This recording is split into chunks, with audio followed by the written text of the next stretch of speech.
इमरान खान की ये चौथी ईद है जो मुसलसल वो जेल में गुजार रहे हैं और कल उन्होंने इस बात का जिक्र भी किया। जो सोर्स थे जिनसे मेरी कल बात हो रही थी, जिनसे इनसाइड इन्फॉर्मेशन मिल रही थी कि क्या बॉडी लैंग्वेज है, क्या इमरान खान कह रहे हैं, तो उन्होंने बताया कि इमरान खान ने उनसे बातचीत करते हुए ये कहा कि ये उनकी चौथी ईद है जो वो जेल में गुजार रहे हैं और वो फर्दर भी मेंटली प्रिपेयर हैं कि और कितनी ईदें उन्हें जेल में गुजारनी है। और फिर वही उन्होंने अपनी रेजिस्टेंस वाला सारा एलिमेंट और फिर वही कि जितना टाइम मर्जी यहाँ पे रखें, जितना ईदें यहाँ पे गुजारना पड़े उन्हें परवाह नहीं है, लेकिन अपने उसूलों पर वो कंप्रोमाइज़ नहीं करने वाले। तो ये एग्जैक्टली ऐसे ही इमरान खान कहते हैं। कोई ये उनके जो हल्का बाब के लोग हैं ना, वो बाहर आके आपको कोई एग्जैजरेट करके नहीं बताते कि उनका रेजिस्टेंस किस कदर वो स्ट्रांग हो चुके हैं या क्या वो कहते हैं। ये वाकई में वो बातें करते हैं कि जितना टाइम मुझे यहाँ पे रहना पड़े उतने टाइम के लिए तैयार है। बहरहाल उनकी जो बाहर की लीडरशिप है उनमें से बहुत सारे लोग अब इमरान खान ने आइडेंटिफाई कर लिए हैं कि इनमें कहीं ना कहीं कमज़ोरी है। ऐसा नहीं है कि इमरान खान चाहते हैं कि मुझे फौरी तौर पे जेल से निकालो, मैं फ़र्दर यहाँ पे टाइम नहीं गुजार सकता, लेकिन जहाँ पे उनकी सुस्ती है वहाँ पे निशानदेही हो रही है। और इमरान खान ने इस टाइम जो फैसले किए हैं उनमें एक फ़ैसला ये भी है कि कमज़ोर या वो क्या कहते हैं जो थोड़े से डरपोक टाइप लोग हैं उनको मंजर आम से हटाया जाए। उनको जो स्पेस मिली हुई है इस टाइम वो स्पेस उनसे वापस ले ली जाए और ज़रा दिल गुर्दे वाले या जिगरे वाले जो लोग हैं उनको मंजर आम पे लाया जाए। तो अब इमरान खान का जिस तरह से ट्विटर अकाउंट आपने देखा पिछले कोई 6-7 दिनों से, जिस तरह से वहाँ से ट्वीट्स आ रहे हैं या जो नैरेटिव वहाँ से आ रहा है, दैट मीन्स कि इमरान खान ऑल आउट जा रहे हैं इस टाइम। उनको शायद अब ये जो थोड़ा टाइम के लिए खामोशी वाला एक एलिमेंट आया था वो उन्होंने ये अंडरस्टैंड किया है कि उसका कोई फ़ायदा उन्हें मिला नहीं है, उल्टा वही सारा कुछ उनके साथ हो रहा है, बल्कि सख्ती शायद थोड़ी बढ़ रही है। तो अब उनकी जानिब से भी फिर एक काउंटर नैरेटिव के तौर पे ट्वीट्स जो है वो आ रहे हैं मुसलसल और आप लोगों को भी बता रहे हैं कि तैयार रहिए, तहरीक शुरू करने वाले हैं। जिम्मेदारी उन्होंने पार्टी के लोगों पर पहले से डाल रखी थी, लेकिन मैं मुसलसल आपको बता रहा हूँ कि कुछ लोगों की जिम्मेदारियाँ ऐसे हो गई हैं कि जैसे बिल्कुल उनके कंधे से बोझ उतार लिया गया कि भाई आप बस आराम से बस साइड पे रहें, आपको अब कोई और जिम्मेदारी नहीं देनी क्योंकि बार बार आप पे रिलाई करके देख लिया।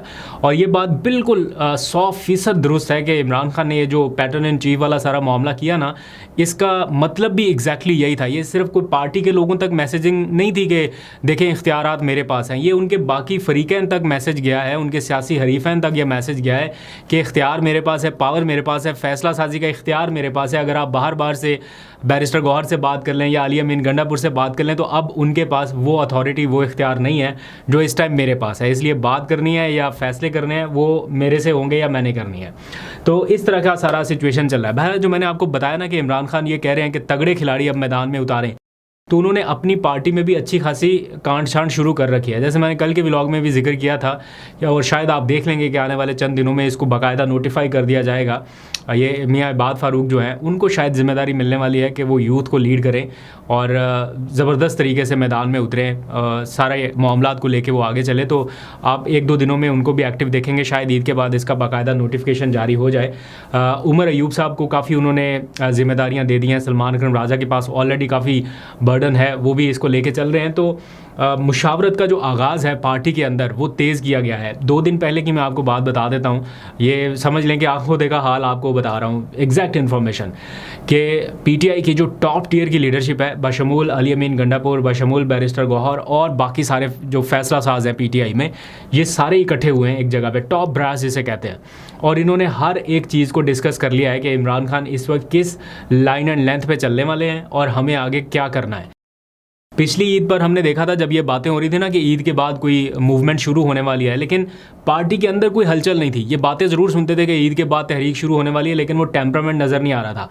इस वक्त पार्टी के अंदर वो टेम्परामेंट है, वो माहौल है और वो डिस्कशन इनिशिएट हो चुकी है, बल्कि उससे ज़्यादा भी आगे जा चुकी है कि किस किस के पास क्या क्या जिम्मेदारी रहेगी।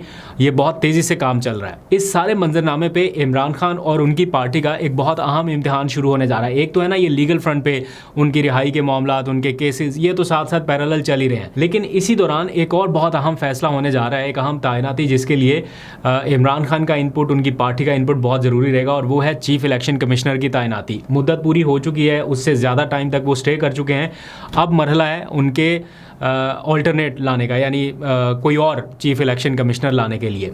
तो हवाओं फिजाओं में हम जो बातें सुन रहे हैं कि शायद काजी फायज़ ईसा वापस as a chief election commissioner आ रहे हैं, तो इस बारे में पाकिस्तान तहरीक इंसाफ या इमरान खान की तो ज़ीरो टॉलरेंस पॉलिसी है कि किसी सूरत वो ये नहीं होने देंगे।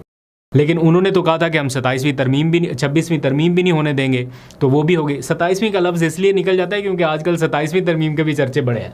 बहरहाल इमरान खान साहब ने, मुझे बहुत अच्छे से याद है, और ये आप किसी से वेरीफाई कर लीजिएगा, बेशक अली अमीन गंडापुर से आप पूछना चाहें तो उनसे भी पूछ लीजिएगा, उन दिनों में जब ये तरमीम वाला और काजी फ़ाइज़ ईसा को ही कंटिन्यू कराने के हवाले से बातचीत हो रही थी, तो इमरान खान की जानिब से अली अमीन गंडापुर को एक टास्क दिया गया था कि बाकी सब कुछ एक साइड पे रखें, मुझे इस तारीख तक काजी फ़ाइज़ ईसा साहब अपने ओहदे से हटते हुए नज़र आने चाहिए। उस टाइम उनकी कोई निगोसिएशंस चल रही थी, कोई बातचीत चल रही थी, एहतजाज वाला प्रेशर भी था, उनसे बहुत सारे लोग डिस्कस भी कर रहे थे। तो इमरान खान साहब का एक ही मिशन था, एक ही टास्क था उस वक्त कि काजी फ़ाइज़ ईसा किसी सूरत कंटिन्यू नहीं करने चाहिए, और इमरान खान ने जेल से बैठ के ये सारा कुछ कन्वे भी किया और ये सारी चीज़ मॉनिटर भी की, और काजी फ़ाइज़ ईसा का एक तरह से पत्ता उन्होंने साफ़ किया। वो नहीं चाहते थे, और ज़ाहिर बात है हालात भी कुछ ऐसे थे कि फिर वो एक अंडरस्टैंडिंग के ज़रिए ही काजी साहब को रुखसत किया गया। लेकिन अब जो बातें चल रही हैं कि शायद वो वापस आ रहे हैं या चीफ़ इलेक्शन कमिश्नर के तौर पे हुकूमत चाहती है कि उनकी तकर्री कर दी जाए। अगर ऐसा होता है, जैसे 26वीं तरमीम हो गई थी, उसी तरह से अगर ये वाला मामला भी हो जाता है, फिर तो अल्लाह ही हाफ़िज़ है। फिर तो दैट मीन्स के जो मुश्किलात इस टाइम हमें बहुत पहाड़ जैसी लग रही हैं पीटीआई के लिए, वो तो डबल ट्रिपल हो जाएंगी। तो इसलिए पीटीआई किसी सूरत ये नहीं चाहती। इमरान खान की तरफ से अब किसका नाम आ सकता है या किसके ऊपर वो रिलाई कर रहे हैं, आपको याद होगा जब तहरीक अदम एतमाद आई, उन्होंने असम्बलियाँ डिज़ोल्व कर दी, फौरी तौर पे उन्होंने जस्टिस रिटायर्ड गुलजार अहमद का नाम तजवीज़ किया था निगरान वज़ीर आज़म के लिए। तो हो सकता है इमरान खान इसी तरह का, या जस्टिस गुलजार या किसी और का नाम जो कि अच्छी इंटेग्रिटी के मालिक हों, उनका नाम तजवीज़ कर दें। लेकिन अच्छी इंटेग्रिटी वाला बंदा क्या हुकूमत को सूट करता है, क्या निज़ाम को सूट करेगा, ये थोड़ा सा मुश्किल लगता है। बहरहाल देखते हैं इस सिलसिले में क्या काविशें होती हैं। और इंटरेस्टिंग बात यह है कि जिस अपोजिशन लीडर के साथ मुशावरत करके इलेक्शन कमिश्नर का तकर्रुर होना है, उसी अपोजिशन लीडर के ऊपर एक रेफरेंस जो है वो इलेक्शन कमीशन में गया हुआ है इसकी नाअहली के लिए। अब आप अंदाज़ा करें कि उस अपोजिशन लीडर की नाअहली का रेफरेंस आपने इलेक्शन कमीशन में भेजा है, और उसी का सरबरा आपने उसकी मुशावरत से तैनात करना है, और फिर हुकूमत की जानिब से ये आवाज़ें आ रही हैं कि अपोजिशन लीडर बगैर किसी दबाव के फ़ैसला करें। आपने नाअहली की तलवार लटका रखी है और आप कह रहे हैं बगैर किसी दबाव के फ़ैसला करें। ये बड़ी एक स्ट्रेंज सी सिचुएशन है। टाइमिंग आप देखें इस रेफरेंस के भेजने की, एन उन लम्हात में जब नया चीफ इलेक्शन कमिश्नर नामजद करना है। तो इस तरह से मामला चल रहे हैं। बहरहाल अब पाकिस्तान तहरीक इंसाफ के लिए जो सबसे अहम मामला है, इसके साथ साथ पैरेलल कानूनी एतबार से, वो इमरान खान का केस ईद से पहले उसका कंक्लूजन निकालना है, ये जो ज़मानत वाला या सज़ा मअतली वाला है। इसमें कोई शक नहीं है कि इमरान खान के जो सियासी हरीफ हैं वो ये चाहते हैं कि ये केस किसी तरह से लंबा चले, ईद की छुट्टियाँ भी निकल जाएँ, फिर आगे जो गर्मियों की छुट्टियाँ आनी हैं उस तक ये चला जाए, उसके बाद सितंबर तक चला जाए। आप इमेजिन करें कि 15 मई को नोटिस जारी हुए, वो अभी तक नैब को मौसूल नहीं हुए, और मई वाला जो मामला जो 1-2 समातों में फ़िक्स हो जाना चाहिए था, कंक्लूड हो जाना चाहिए था, उसका कोई ना कोई फ़ैसला आ जाना चाहिए था, वो मई में भी नहीं हो सका। जून में अब ये चल रहा है, इस जून में से भी अगर निकल गया तो अगस्त तक तो वैसे ही फारिग हो जाएगा ना, सितंबर भी चला जाएगा, फिर ये सितंबर एंड में जाके कहीं लगेगा। तो इसलिए इमरान खान साहब और उनकी फैमिली और उनके सारे वकला की ये कोशिश थी कि ये केस फौरी तौर पे चले। अब 11 जून को इसकी समाअत होनी है, जून का तकरीबन समझ लें आधा महीना तो गुजर गया। अब 1-2 समाअतें भी अगर जज साहब ने आगे पेंडिंग की तो ये जून के आखिरी तारीख के बाद तो गर्मियों की छुट्टियाँ हैं, तो फिर मामला 2 महीने और लटक जाएगा। तो इसलिए सारी भागदौड़ हो रही है। इसमें पीटीआई को थोड़ा सा और प्रेशर बढ़ाना पड़ेगा ऑलरेडी कि वो इसके ऊपर और अच्छा खासा काम कर चुके हैं।